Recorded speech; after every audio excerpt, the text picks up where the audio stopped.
Good afternoon and welcome. I am Mary Pat Tracy, the Executive Director of Connectedly. For those of you who are new to Connectedly, I will share a bit about who we are before we get started. Connectedly is a nonprofit that for the past 40 years has worked with older adults to strengthen community supports, decrease social isolation and loneliness, and improve the well-being of older adults, especially women and their families. If you want to learn more about Connectedly, visit our website, www.connectedly.org. We're facilitating this webinar today so that our network of friends and supporters will know more about their options when considering their philanthropic giving. We depend on individuals like you to support Connectedly, and we want you to be well informed of your options. Before I introduce Chase Davis, our presenter, I want to give you a bit of format about this webinar. If you have questions, please put those questions into the chat. At the end of Chase's presentation, there will be time for questions and answers. There won't be any live questions, so please use the chat to ask questions. Chase Davis is the Assistant Vice President, Senior Wealth Planner at Merrill Lynch as a member of the Brands Goldstein Group. Chase and his colleagues have a proven track record of guiding clients through the complexities of planning for retirement, longevity, and legacy preservation. Chase is a certified financial planner. And we know Chase well, those folks on the board, as well as myself, as he works with our board to manage our assets. Chase, we look forward to learning from you, and I turn it over to you. Appreciate it. Thank you so much, Mary Pat. Good evening, everyone, or good afternoon. Today, we'll be doing a deep dive on all things related to giving through your individual retirement account. So let's start with what is a qualified charitable distribution. A qualified charitable distribution, or QCD, is a provision in the tax code that allows individuals aged 70 and a half or older to make direct transfers from their individual retirement accounts to qualified charitable organizations without incurring taxable income. This strategy is particularly beneficial for donors who wish to support charitable causes while optimizing their tax situation. The qualified charitable distribution must be a direct transfer from the IRA to the charity, and it can include distributions from inherited IRAs as well. The maximum annual amount that can be excluded from your income through distributions from your IRA is $108,000 per person in 2025, which is indexed annually for inflation. Now, this method of giving is especially advantageous for individuals who do not itemize their tax deductions, as it allows you to support charities while lowering your adjusted gross income, or AGI for short. By avoiding the need to withdraw funds from your IRA and instead donate them, you can bypass potential limitations on charitable deductions and achieve a more favorable tax outcome. Qualified charitable distributions offer several compelling benefits for donors. First, the charitable distribution from your IRA can satisfy what's called your required minimum distribution, or RMDs, which are mandatory withdrawals from your IRAs starting at age 73 or 75 for those born in 1960 or later. By using the charitable distribution to fulfill a portion of your RMD, you can avoid the tax implications of that traditional withdrawal. Second, QCDs help donors avoid limitations on itemized deductions based on their adjusted gross income, ensuring that your charitable giving is not constrained by tax rules. So when individuals make donations other than a qualified charitable distribution from their IRA, for example, writing a check of $500, they are deductible only to the extent that the individual itemizes his or her taxes. Back in 2017, when the Tax Cuts and Jobs Act doubled the standard deduction, and now with the recent One Big Beautiful Bill making that doubling permanent, most taxpayers will not be itemizing their deductions and will be taking the standard deduction. For example, this year, the standard deduction is $15,750 for a single filer or $31,500 for a joint filer.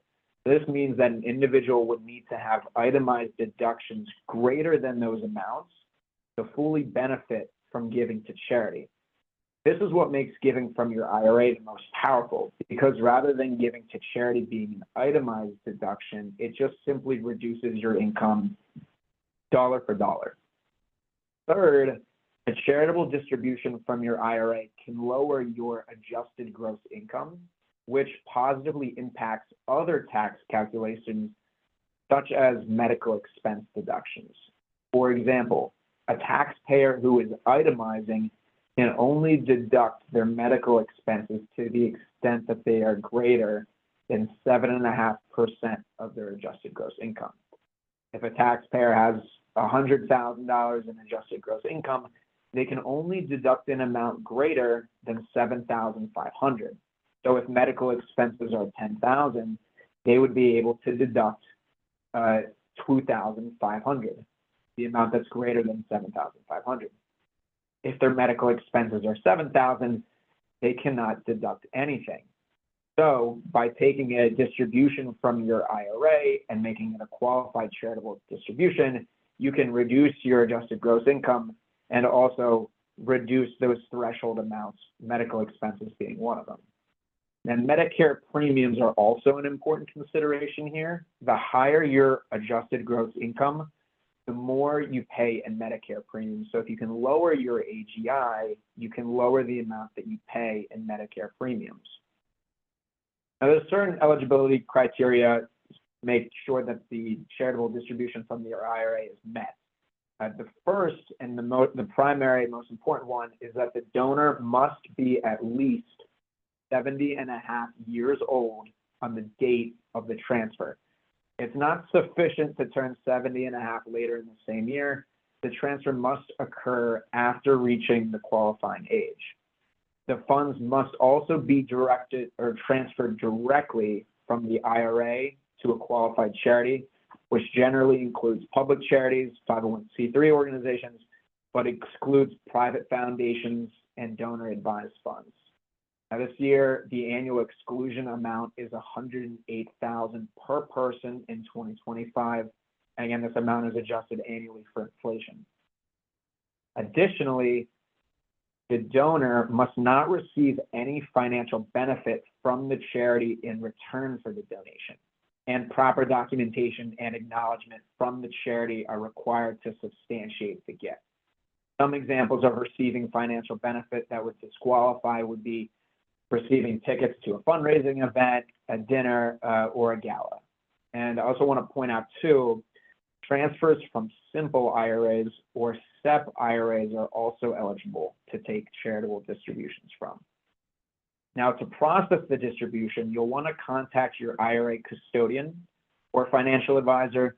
You'll provide them information about the charity, and they could send the check directly to the charity on your behalf.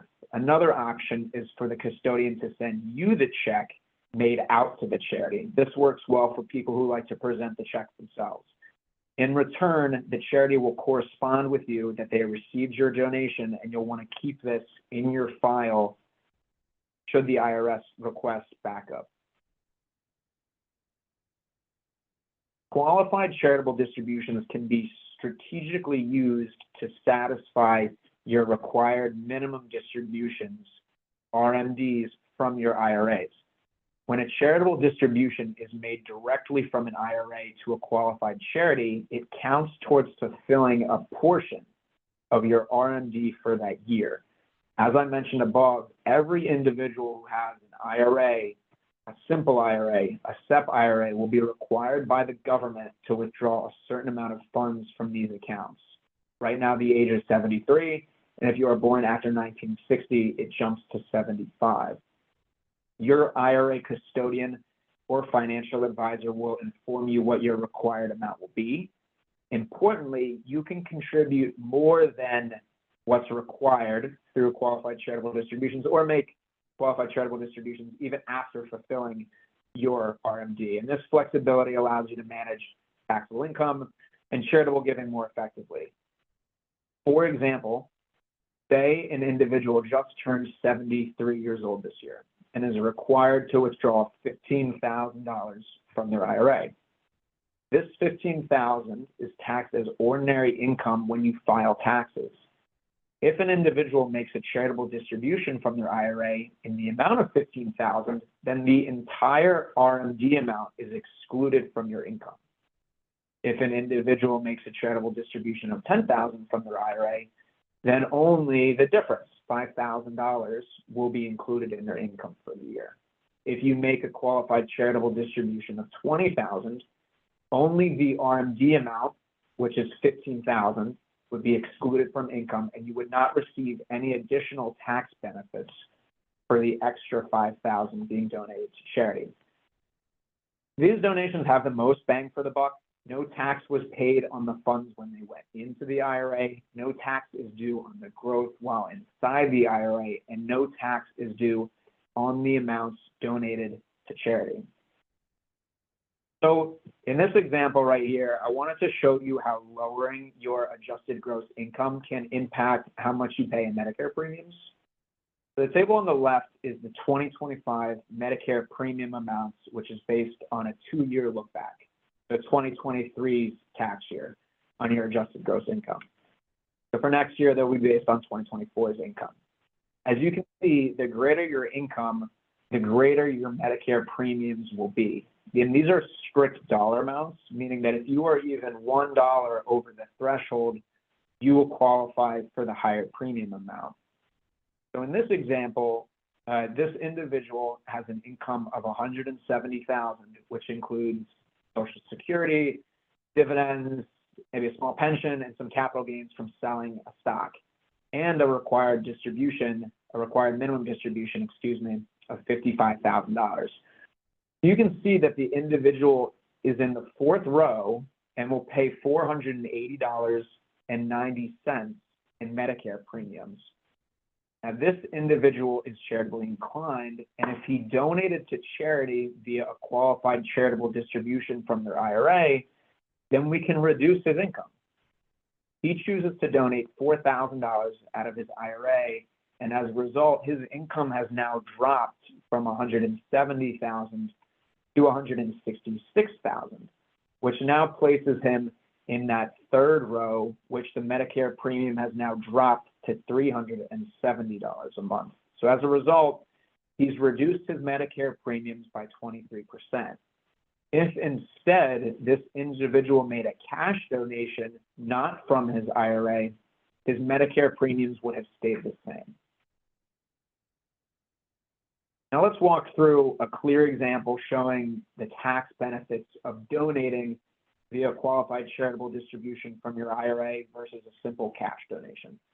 There are a few assumptions we'll have to make. Both Alex and Jordan are 77 and are required to withdraw $10,000 from their IRA this year. They are both in the 24% marginal tax bracket, and they do not have enough itemized deductions, so they will take the standard deduction this year. Alex chooses to donate his entire RMD amount to charity, the full $10,000. It's a direct gift from his IRA, and he works with his custodian to deliver a check to the charity. Because he donated his full RMD, he will not receive it, and thus will not be taxable income to him. You can calculate the tax savings by simply multiplying the income he saved by his marginal tax rate. So in this case, by donating $10,000 from his IRA, he was able to save $2,400 in taxes. Jordan, on the other hand, takes his RMD and it is deposited into his checking account. He instead writes a check for $10,000 to his favorite charity later in the year. In this case, because he received his distribution from his IRA, he will be taxed on the full $10,000. Jordan will not receive any additional tax benefits by donating the $10,000 because he is taking the standard deduction. The only way for Jordan to save taxes on this donation is if he was itemizing his taxes. So here on the right, I've included this year's maximum standard deduction for a joint filer. The base standard deduction this year is $31,500, and then there's some additional deductions that are added if you're over the age of 65. And there's also a new senior bonus deduction courtesy of the One Big Beautiful Bill. So what this does is it makes the threshold for itemizing on your taxes even tougher, which is why the majority of taxpayers will be taking the standard deduction because they simply do not have enough itemized deductions to go over $46,700. Now, while qualified charitable distributions are a valuable tool for charitable giving, you should also consider the benefits of gifting appreciated long-term stock to your favorite charities. A charitable gift of appreciated stock allows the donor to deduct the full value of the stock, even though the appreciation has never been taxed. This is a pretty amazing benefit. For example, say you bought $500 of Apple stock back in 2001, and today that Apple stock is worth $12,000. If you donate all $12,000 of stock, you can get a charitable deduction for the full $12,000, even though you spent $500 buying the stock. However, charitable deductions, like I mentioned before, besides the ones that are coming from your IRA, are considered itemized deductions. And when you file your taxes, you will always want to take the larger deduction, the standard, or the itemized. So if your total itemized deductions are less than the standard deduction, you will not benefit financially from donating the stock. Donating appreciated stock makes the most sense when you do not take the standard deduction. One consideration to make when donating appreciated stock is that it is an asset that receives a step-up in basis at the owner's death, which can make it a better asset for heirs to inherit. So let's use the example of Apple stock. Say the owner sold his Apple stock and donated the proceeds to charity. If he purchased it for $500 and sold it at $12,000, the $11,500 in gain is taxable to the person who sold it. Okay. Rather, if this person passed away holding the Apple stock, and in his will, it transferred to his children, the amount that he paid for it, the $500, increases to the fair market value of the stock at the date of death. So $500, what he paid for it, increases to $12,000. And if the beneficiary then sold the stock, he only has to pay taxes on the gain from $12,000 to whatever the value of the stock was sold at his date of death, rather than if you had sold it prior to your date of death, your original purchase price of $500 would be used to calculate the taxes. In contrast, IRAs, individual retirement accounts, do not receive a step up in basis when inherited. So this would result in higher taxes for beneficiaries. Therefore, making a lifetime charitable gift of the IRA while preserving your appreciated stock in your taxable accounts for inheritance purposes could produce a better overall tax result. The decision between using qualified charitable distributions from your IRA or appreciated stock for charitable giving depends on a variety of factors, such as the amount of appreciation, the tax bracket that you're in, your financial goals, and the desire to maximize family inheritance. I would say consulting with a tax or financial advisor is really essential to determine the most advantageous strategy. Lastly, qualified charitable distributions can be made from both traditional and Roth IRAs, but the tax benefits differ significantly.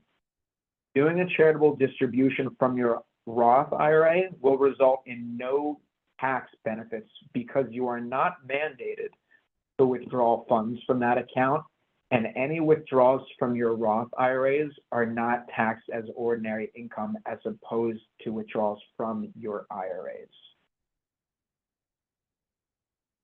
So that concludes my presentation, and I'll open it up for questions.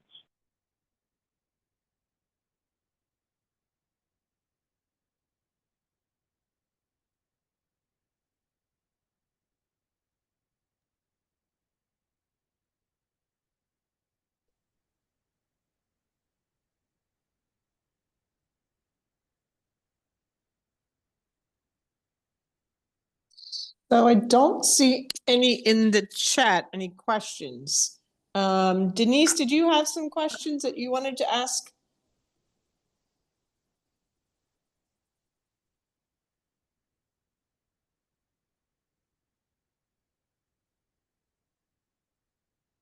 Denise McKnight, are you there?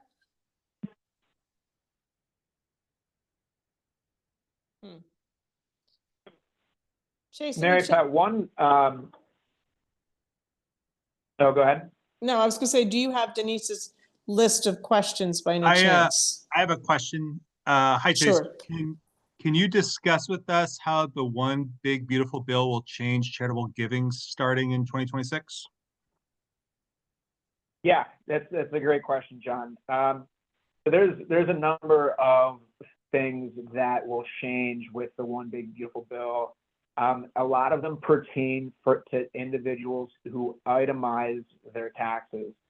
So the first thing is that there will be a new charitable deductions for itemized taxpayers will now have to exceed a floor of 0.5% of their adjusted gross income. So a couple slides ago, I was giving the example about an itemized taxpayer who has medical expenses. Their adjusted gross income is $100,000, but they can only deduct medical expenses if they were greater than 7.5% of their adjusted gross income, or $7,500 in that example.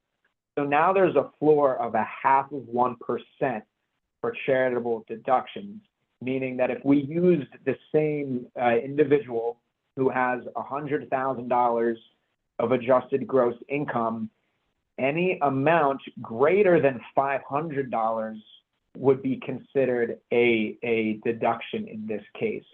So I'll give you two kind of examples. Say you have an individual who itemizes their taxes, but they only cut a check for the year for $300.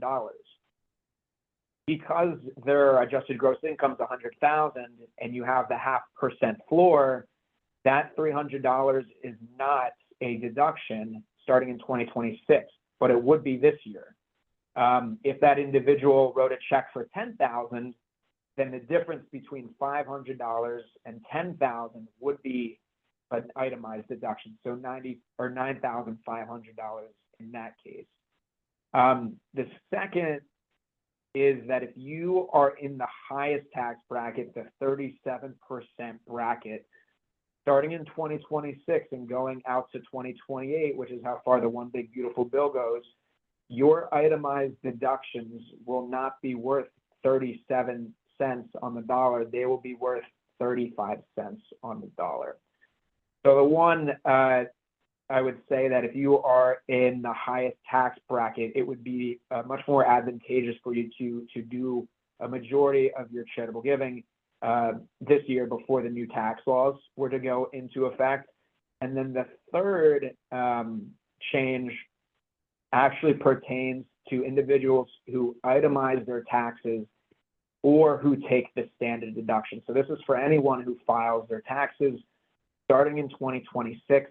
An individual can take a deduction, a single filer up to $1,000, or a joint filer $2,000 off of their taxes each year, regardless if they take the standard deduction or if they itemize. Okay, and those are really the big three changes with the One Big Beautiful Bill. Great. We have two more questions that came in. One from an anonymous attendee. The question is, are the rules different for an IRA or a 401k? So no, they are not. So a 401k will be the exact same. If you leave your funds in a 401k and you choose to not roll them over into an IRA, you will still be required to take a mandatory withdrawal starting at age 73, 75 if you're born in 1960 or later. And then the amounts, if you were to keep them in a 401k or move them to an IRA, would be the same. But yes, it's the same regardless. You can still do a qualified charitable distribution from your 401k, just like you can for an IRA. Thank you. A few more questions came in as well. One of them is from Denise. What is the benefit of creating a donor advised fund versus providing a direct contribution to the nonprofit organization? Yeah, so a donor advised fund really is a great way to bundle your giving into one tax year that helps you take advantage of the charitable deduction. So let's take a couple, for example, who donates $20,000 every year of stock to a charity. Normally, if this couple is taking the standard deduction, they would not be able to benefit from this donation of stock to the charity because it's less than the standard deduction, right? However, if you take, say, 5 years of future giving and you donate $100,000 to a donor advised fund, now your donation is much greater than the standard deduction. And then this allows you to be able to take the full deduction going forward. The individuals on the presentation today want to know a little bit more about donor advised funds, I can happily field calls or emails and can go into a little bit more details. But I would say, like, as of now, I think that's a little bit out of the scope for the call. But no, I think a donor advised fund is a great way to be able to take advantage of appreciated stock and being able to donate to a variety of charities. Great. We have 2 more questions. One from Cindy Temple. Her question is, appreciated stock in IRA does not become cost basis for my inheritors. This only occurs for appreciated stock that is in my taxable accounts. Is this correct? That is correct.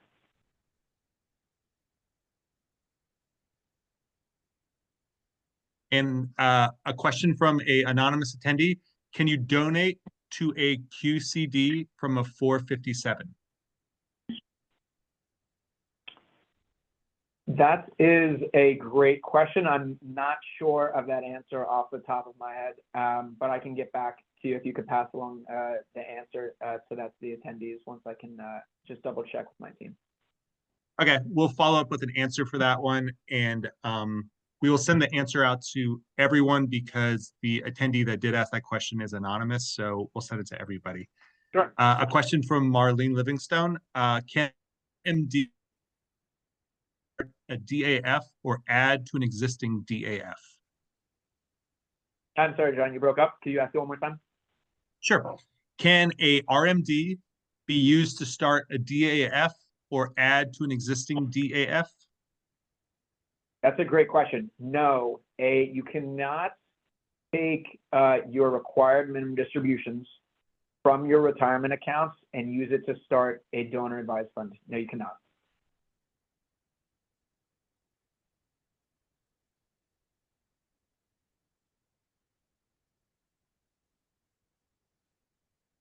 Looks like that's those are all the questions. We will follow up with the answer regarding the can you donate to a QCD from a 457 after the webinar, and we'll send the answer to all the attendees.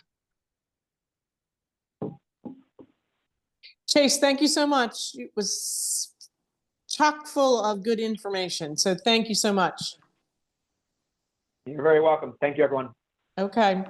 Take care, and we will have another webinar sometime in the future. And if people have topics they'd like to have covered, please send them to us, and we'll work on getting those topics covered. Okay, have a good afternoon, everybody.